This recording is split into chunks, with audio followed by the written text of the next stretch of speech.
Questão número 3 do nosso material, meu querido aluno, transesterificação, tô perdido, né? Acabei de falar, né? Questão de transferência 2022-2, vamos lá, essa foi massa. O refino do petróleo pode ser feito por destilação fracionada, destilação a vácuo, craqueamento térmico ou craqueamento catalítico, que a gente já fez, térmico vai usar a temperatura. E resulta na obtenção de matéria-prima base para a produção de uma série de compostos para a indústria em geral. Analise as afirmativas a seguir em relação ao refino do petróleo e de seus derivados. Então vamos lá de novo, marcar correta.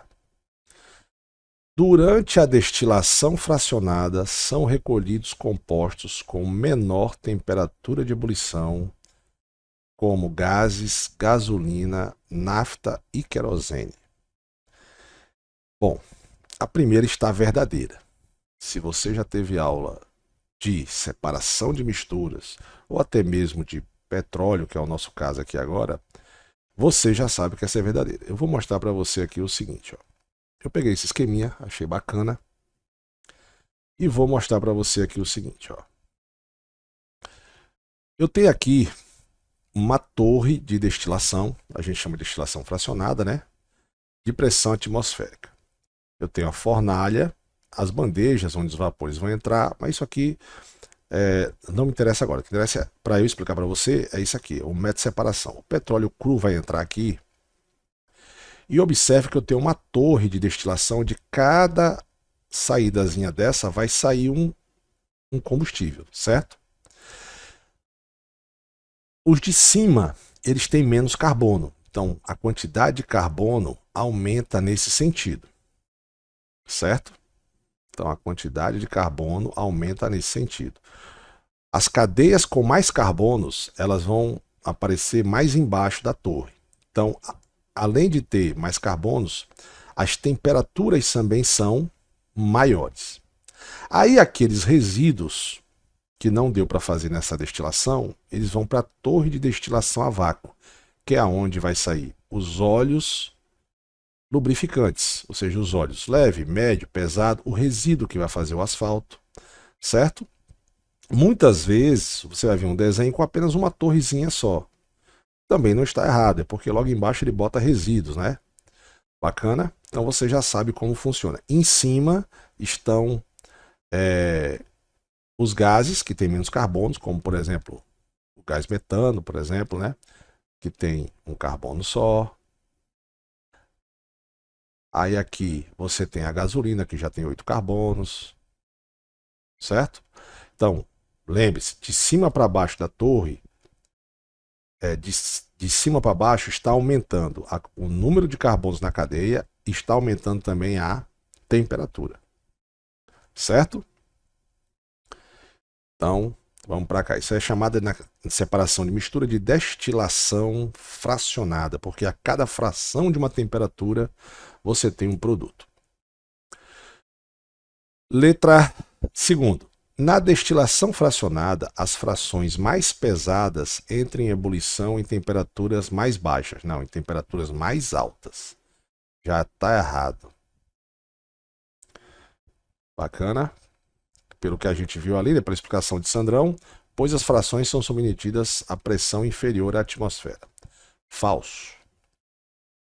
Só com isso aqui, eu já eliminava a letra A, já eliminava a letra C. Como tem um 3 aqui, um 3 aqui, um 4 aqui, um 4 aqui, se eu responder o 5, eu mato a questão. O processo de craqueamento leva à transformação de óleo diesel em óleo lubrificante ou querosene para a gasolina. Sim, verdadeiro. Por quê? O que é o craqueamento? É a quebra de cadeias maiores. Se você olhar a nossa torre aqui, ó, a nossa torre que a gente colocou aqui, você observe aqui, ó, onde é que está a gasolina, Sandra? A gasolina está aqui, ó. Onde é que está a gasolina? A gasolina tem menos carbonos que o querosene e que os óleos combustíveis, beleza? Então, se eu quiser produzir gasolina a partir de querosene, e óleos combustíveis, eu vou fazer o craqueamento, que é o que? A quebra de moléculas maiores, transformando ela em moléculas menores. Então, isso aqui, o quinto é verdadeiro. Eu botei falso, foi? Não, então foi falta de atenção. Falei verdadeiro, escrevi uma coisa e coloquei outra. Verdadeiro. Então já matei que é a letra B. Sim, Sandra, mas eu quero saber por que a terceira está certa e a quarta também. A destilação a vácuo são recolhidos produtos como graxa, parafina e betume, correto, que são cadeias carbônicas maiores. O craqueamento térmico catalítico de moléculas longas de hidrocarbonetos de alta massa molecular, porque tem muito carbono, né?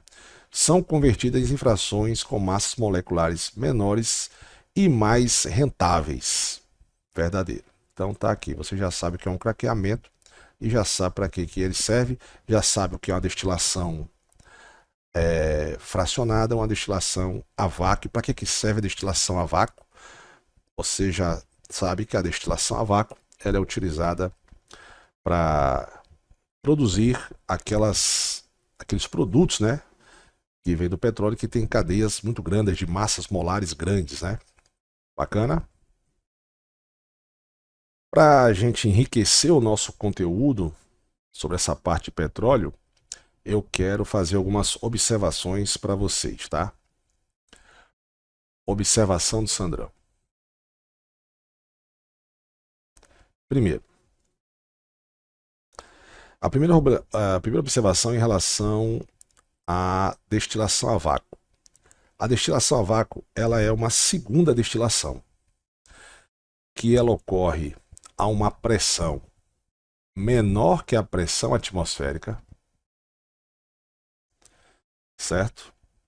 Onde ela tem cadeias grandes, cadeias carbônicas grandes,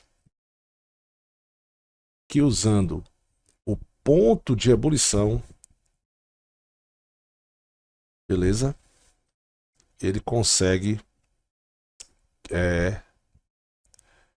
obter essas cadeias longas. Então, uma coisa interessante da pressão a vácuo é que a pressão que é usada é uma pressão menor que a pressão atmosférica. Beleza?